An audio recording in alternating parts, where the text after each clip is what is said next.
Hello. Good afternoon, General. It's a pleasure to meet you. Welcome to Camp Lemonade and to the Combined Joint Task Force headquarters. Thank you for having us. It's a pleasure to be here. Thanks. Thank you. Anything that happens within Ethiopia is inextricably tied to the security, the safety of the rest of the region. When Ethiopia has an internal conflict that may make it decide to withdraw forces from Somalia, now you have 5 African Union countries that are also affected, and Somalia. You have the potential for violent extremist organizations to have greater activity there. We also see enduring conflicts or points of tension.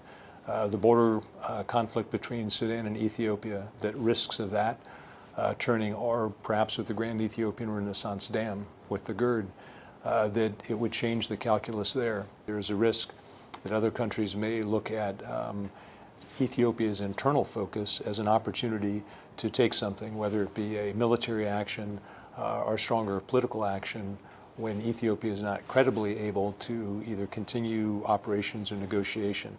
In the event Addis Ababa falls, what role can this base take? What role can the U.S. military take to deal with the impact of that fall? So a primary role for our command here is to be able to respond to crisis, and in particular to respond to crises that are associated with U.S. diplomatic missions across Africa, but in particular in East Africa.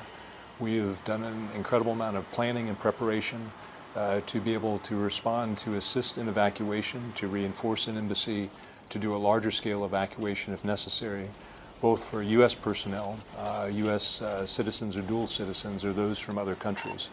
The East African Response Force, the only U.S. crisis response force that is located on the continent of Africa, is part of our command and located here.